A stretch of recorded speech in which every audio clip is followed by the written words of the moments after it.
So today we're going to discuss why EVs is the most stupid purchase you can make and why no one is buying them. The UK has a target for 2024 of 22% of sales to be EVs. Currently only 16% are EVs, and that doesn't look likely to increase. Everywhere sales are falling off a cliff. And here are the main reasons why. The first reason, EVs have terribly low resale value, which means you normally take a car out of a lot, loses about 20%, but a car on average lasts between 20 to 30 years.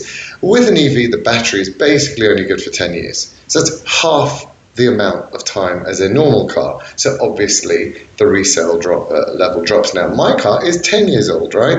And it has only lost £10,000. Okay, so that's £1,000 a year. The cheapest lease in the UK is at £200 a month, Cherry EV, Chinese EV, and so that's 2,400. Okay, so just think about it that way.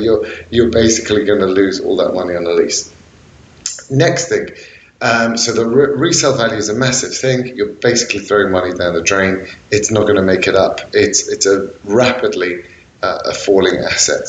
Second thing we've got to do is the insurance, the sky high insurance. Tesla 3 insurance in the UK is £4,000. That is insane. And the reason it has to be that high is because any bang, any scratch, any dent has to go to a Tesla garage, has to be repaired expensively, has to have the whole computer reset. And more importantly, the undercarriage, which is where the battery is, if there's a dent there, then the whole thing has to be written off. Why? Because no one is able to figure out if that dent could lead to a massive explosion like these EVs when they blow up and burn down the whole of Luton car park, or it's just going to be a nothing. So no one can actually assess that, so the insurer just scraps it. They don't want to take the risk. So when you go over a speed bump too high and it scratches it, write off. Okay, so these are the problems, and that's why insurance has to be ridiculously high for EVs. Third issue, obviously, the explosions. If it does occur, you're not making it out alive. In a serious crash, you're basically gone. Fourth thing, so we spoke about the repairs being very difficult and all that, but it's just more than that. It's just the difficulty of doing things because they can only go to a Tesla garage. You cannot go, your local garage guy cannot fix it, and there's no competition in that sphere. It makes things very expensive, and it really price prohibitive for people to buy. Okay, fifth thing, pay per mile. So pay per mile, currently people think, oh, look how cheap it is. I'll buy an EV, it's so cheap.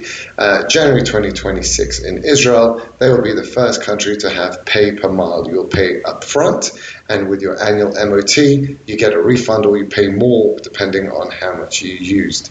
That is definitely going to be coming to everyone, and you think it starts off very low. Where do you think it's going to go to? They're going to need to recover. Currently, 80 to 90% of all petrol prices is simply tax. They're going to have to do the same thing. Sixth thing, control. The whole point of why they want you on EVs is they can track you, they can trace where you're going, there's no way you can get out of it, they have the whole log of what you did, they record every single conversation you have, they know exactly what you're doing. And that's why they want you to buy EVs. That's a real reason.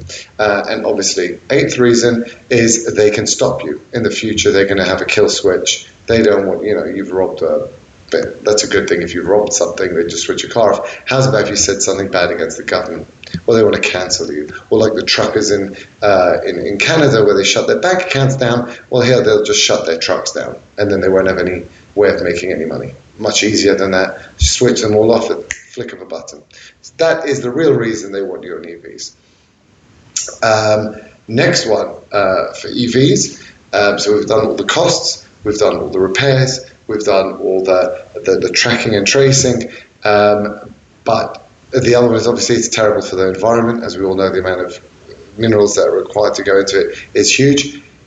Forgot ninth thing, the tires get worn out much more quickly, and the reason is it weighs a lot. It's a very, very heavy vehicle, 2 tons, so therefore it weighs a lot and reduces the tires, which also ruins the roads because they're heavier. They also mean the roads need to be repaired, which means you have to pay more tax in order to repair the roads. And finally, and I think this is the main one about the EVs is, let me just think, The radiation. So the radiation emitted. So what is a Tesla? It's simply 2,000 phone batteries lined up at the bottom. That's all it is. There's no new technology there. People think that there's no new tech. The whole is a giant milk float like we had in the 80s. It's just a bigger version. Well, they didn't have a lithium battery. Now it's lithium batteries. So it's your phone batteries, 2,000 of them lined up. No new technology there. Okay, fine. Do you sleep with your phone charging by your head at night? Oh, I'm sure you don't, because obviously you know. It's because it's very radiation, it's really bad. Go with a radiation Geiger counter on a Tesla, and you will see. Back seats, not bad. Driver seat, pretty bad. Passenger seat, you're basically frying and you will basically catch cancer. That is what it is. When it's charging outside your house with the amount of electricity used, you might as well just sleep with your phone charging on your head as you sleep at night on your phone and let it just emit the radiation, because that is nothing compared to the radiation that's being emitted outside your front door with this massive supercharger charging your car with you and your kids being in the near vicinity. As we know, radiation can only really be stopped by lead or concrete. There is none of that in the UK or the US, definitely not the US where it's just wood. So you're in real trouble. So if you want for the health of your family, for your purse, for your money, for everything, for a long-lasting car, for durability, and for not being tracked by the government, don't get that rubbish.